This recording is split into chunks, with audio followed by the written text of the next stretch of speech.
சூப்பரா நமக்கு திண்டுக்கல் பிரியாணி ரெடி ஆயிடுச்சு. சர்வ் பண்ணிக்கலாம். மட்டன் நல்லா வெந்திருக்கு.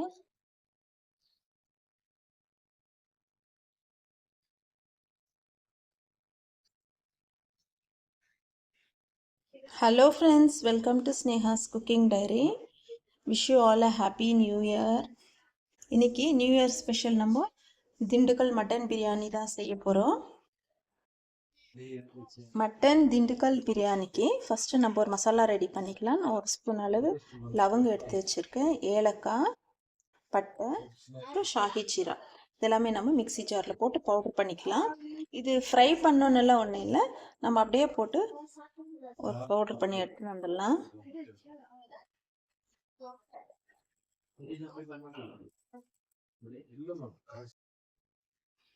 மசாலா பவுடர் பண்ணி எடுத்துன்னு வந்துட்டோம். இதுதான் மெயின் திண்டுக்கல் பிரியாணிக்கு இந்த மசாலா தான். அடுத்து ஜிஞ்சர் கார்லிக் பேஸ்ட் பண்ணிக்கலாம். பூண்டு போட்டுக்கலாம், இஞ்சி போட்டுக்கலாம். இதுக்கு நம்ம மிளகாத்தூள் யூஸ் பண்ண மாட்டோம், ஸோ பச்சை மிளகா தான் அதிகமாக நம்ம போடுவோம். பூண்டு ஒரு 100 கிராமு, இஞ்சி ஒரு 100 கிராமு, அதே மாதிரி 100 கிராம் அளவு அனியன் போட்டுக்கலாம் மிக்ஸி ஜாரில். பூண்டு, இஞ்சி, பச்சை மிளகா, வெங்காயம் இதெல்லாம் நம்ம கிரைண்ட் பண்ணி வந்துடலாம். பூண்டு, இஞ்சி, பச்சை மிளகா, வெங்காயம் நம்ம கிரைண்ட் பண்ணி வந்துட்டோம். அப்புறம் மசாலா பட்டை, கிராம்பு, ஷாஹி ஜீரா இதுவும் நம்ம பவுட்ரு பண்ணி வந்துட்டோம். இப்போ நான் ஒரு கண்டெய்னர் வச்சுருக்கேன் பிரியாணி செய்கிறதுக்கு. பிரியாணி செய்ய ஸ்டார்ட் பண்ணிக்கலாம். கண்டெய்னர் ஹீட் ஆனதும் 1 டேபிள் ஸ்பூன் அளவு கீ ஊற்றிக்கலாம். அதே மாதிரி ஆயில் 1 டேபிள் ஸ்பூன் ஊற்றிக்கலாம். ஆயில் ஹீட் ஆயிடுச்சு. இப்போ புதினா போட்டுக்கலாம்.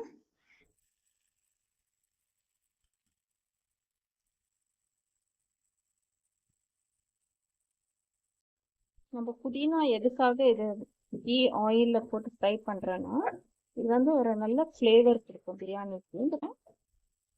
நல்லா வதங்கட்டும்.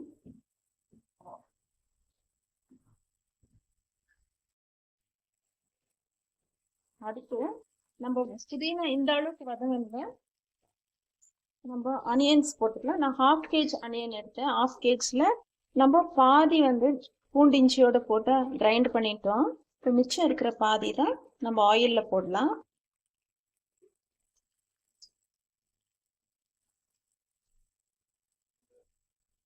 டோட்டலாக 1/2 kg ஆனியன், 1/2 kg பேஸ்ட் பண்ணிவிட்டு இன்னும் 1/2 kg நம்ம எண்ணெயில் வதக்கி போட்டுக்கலாம்.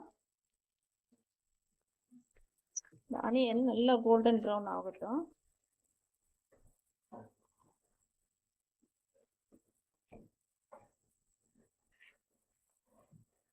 வதங்கட்டும்.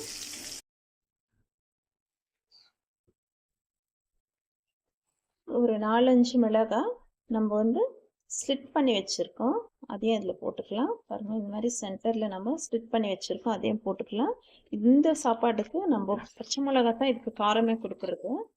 நம்ம காரத்துக்கு தேவையான அளவு மிளகாய் யூஸ் பண்ணிக்கலாம். ஆல்ரெடி பூண்டு இஞ்சி பேஸ்ட்டு நம்ம மிளகாய் போட்டு அரைச்சிருக்கோம். அதனால் இப்போ ஆயில் இந்த மாதிரி வதக்கிறதுக்கு நான் ஒரு 4 to 5 க்ரீன் சில்லி போட்டிருக்கேன்.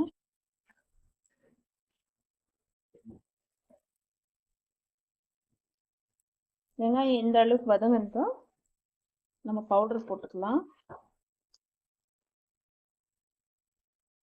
நம்ம மிக்சியில் பவுடர் செஞ்சு வச்ச பட்டை, கிராம்பு, ஏலக்காய், ஷாஹி ஜீரா இந்த பவுடர் இதில் போட்டுக்கலாம். இது தான் மெயின் மசாலா திண்டுக்கல் பிரியாணிக்கு.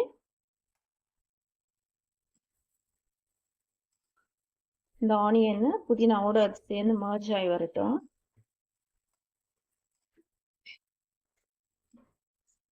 நல்லா ஃப்ரை ஆகட்டும். கைவிடாமல் மிக்ஸ் பண்ணிகிட்டே இருக்கலாம். மசாலா ஃப்ரை ஆயிடுச்சு. இப்போ நம்ம பேஸ்ட் பூண்டு இஞ்சி பச்சை மிளகா வெங்காயம் இந்த பேஸ்ட்டு போட்டுக்கலாம்.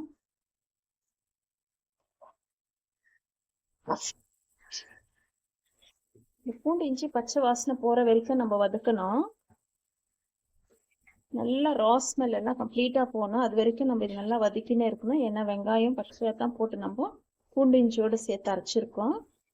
அதனால் இதெல்லாம் நல்லா ரா ஸ்மெல் போகிற வரைக்கும் நம்ம வதக்கினே இருக்கலாம். வதங்கட்டும்.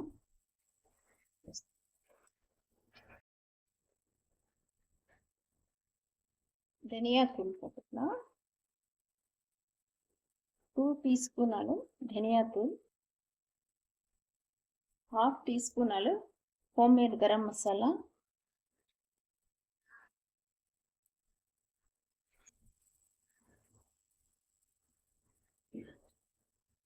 இந்த தனியாத்தூள் கரம் மசாலா ரா ஸ்மெல் போனதும் நம்ம கர்டு போட்டுக்கலாம். கர்டு ஒரு 250 கிராம் அளவு போட்டுக்கலாம்.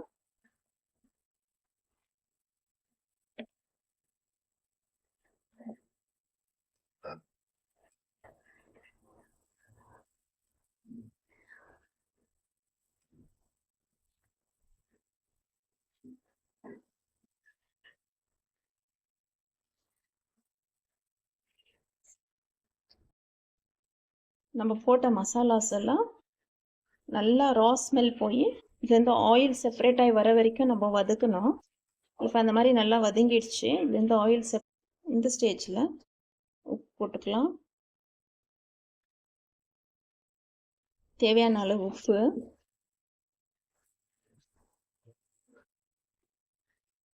நம்ம போடுறது 700 கிராம் மட்டன். இப்போ மட்டன் இந்த மசாலாவில் போட்டு நல்லா வேக வச்சுக்கலாம். நான் ஹை ஃப்ளேமில் வச்சு தான் குக் பண்ணுறேன்.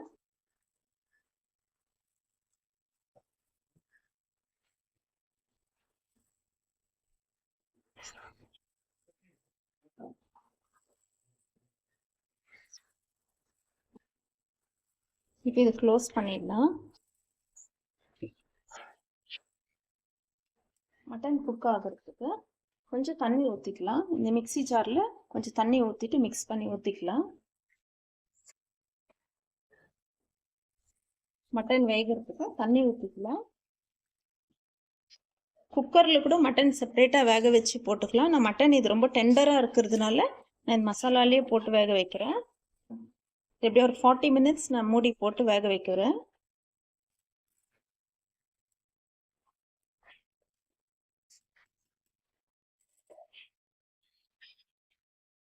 ஓகே, நம்ம 40 மினிட்ஸு மட்டன் நல்லா குக் ஆகிற வரைக்கும் க்ளோஸ் பண்ணி வைக்கலாம். நான் ஹை ஃப்ளேமில் வச்சு தான் குக் பண்ணிட்டு இருக்கேன். குக் ஆகட்டும். மட்டன் வேகிற இந்த ஸ்டேஜில் நம்ம ஜீரா ரைஸ் எடுத்து, நான் ஒரு 1/2 kg அளவு ஜீரா ரைஸ் எடுத்திருக்கேன். வாஷ் பண்ணி எடுத்துகிட்டு வந்துடலாம். நல்லா வாஷ் பண்ணிவிட்டு 20 மினிட்ஸ் ஊற வைக்கலாம். அது மட்டன் வந்து நம்ம 45 மினிட்ஸ் குக் ஆகிறதுக்கு விட்டுருக்கோம். அதுக்குள்ளேயே அரிசி ஊறட்டும்.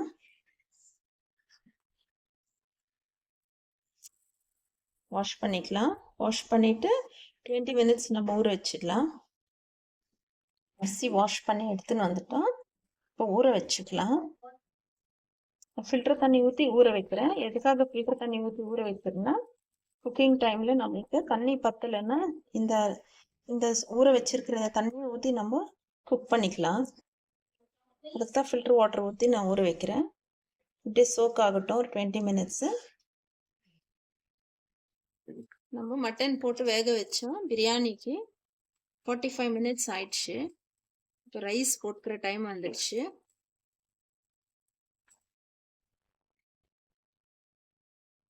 மட்டன் நல்லா வெந்துட்டு இருக்கு.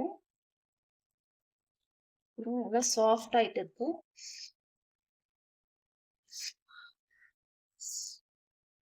நல்லா குக் ஆயிட்டு இருக்கு. இப்போ ரைஸ் போட்டுக்கலாம்.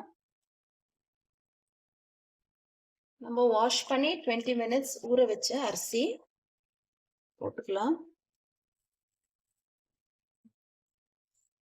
இந்த அரிசி முழுகிற அளவுக்கு தண்ணி இருந்தா போதும். நமக்கு ரைஸ் கரெக்டாக குக் ஆகி வந்துடும். அப்படி இல்லைன்னா அரிசி செப்பரேட்டாக கூட வேக வச்சு போட்டுக்கலாம். மட்டன் செப்பரேட்டாக ரைஸ் செப்பரேட்டாக கூட வேக வச்சு போட்டுக்கலாம். நான் இப்படி செய்யும் போது எல்லா மசாலாவும் அந்த மட்டனில் போயிட்டு நல்லா மர்ஜ் ஆகி மசாலா அது உள்ளே இறங்கி நல்லா ஜூஸியாக இருக்கும் மட்டன் சாப்பிட்றதுக்கு. ரைஸும் இதில் வேகும் போது நம்மளுக்கு டிஃப்ரெண்ட்டாக இருக்கும் ஃப்ளேவரு. இப்போ நான் எடுத்து வச்ச ரைஸ் எல்லாம் போட்டுட்டேன். 1/2 kg ரைஸ், 700 மட்டன் எல்லாமே போட்டுட்டோம். நல்லா மிக்ஸ் பண்ணிக்கலாம்.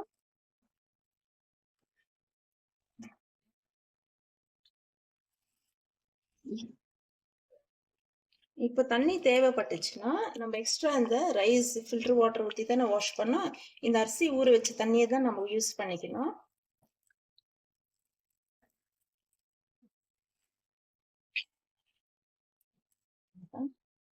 இப்போ கொத்தமல்லி இலைகள் ஒரு கையப்பிடி அளவு போட்டுக்கலாம்.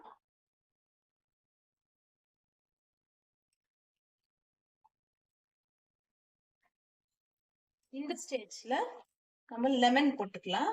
நான் 1 லெமன் எடுத்து வச்சிருக்கேன்.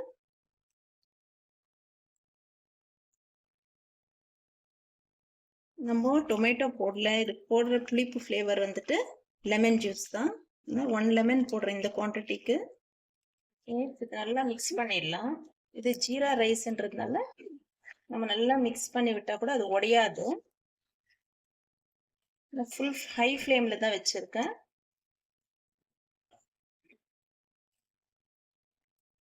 ஓகே, இப்போ க்ளோஸ் பண்ணி விடலாம். ரைஸ் குக் ஆகட்டும். ஒரு 20 மினிட்ஸ் நம்ம ஹை ஃப்ளேம்லேயே வைக்கலாம். அரிசி முழுகிற அளவுக்கு நம்மளுக்கு தண்ணி இருக்கணும். பாருங்க, கரெக்டாக இருக்கணும். இந்த அளவு, இதுதான் மெஷர்மெண்ட்டு.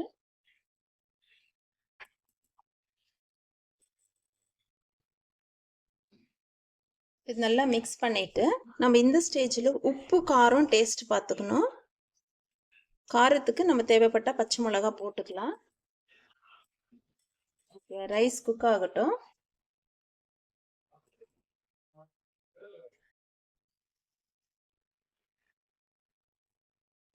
நம்மளுக்கு பிரியாணி சூப்பராக ரெடி ஆயிடுச்சு. பாருங்க, நம்ம தண்ணி ஊற்றின தண்ணி கரெக்டாக குக் ஆயிருக்கு. ரைஸு மட்டனும் நல்லா வெந்திருக்கு. போன்லேருந்து மட்டன் கரண்டி வருது, அந்த அளவுக்கு வெந்திருக்கு. பாருங்க, நான் கரண்டிலே ப்ரெஸ் பண்ணி காமிக்கிறேன். இது பாரு, நல்லா குக் ஆயிருக்கு. இப்படிதான் இருக்கணும், அப்போதான் பிரியாணி டேஸ்டாக இருக்கும். ஓகே, ஸ்டவ் ஆஃப் பண்ணிட்டு இப்போ நம்ம சர்வ் பண்ணிக்கலாம். சூப்பரா நம்மளுக்கு திண்டுக்கல் பிரியாணி ரெடி ஆயிடுச்சு. சர்வ் பண்ணிக்கலாம். மட்டன் நல்லா வெந்திருக்கு.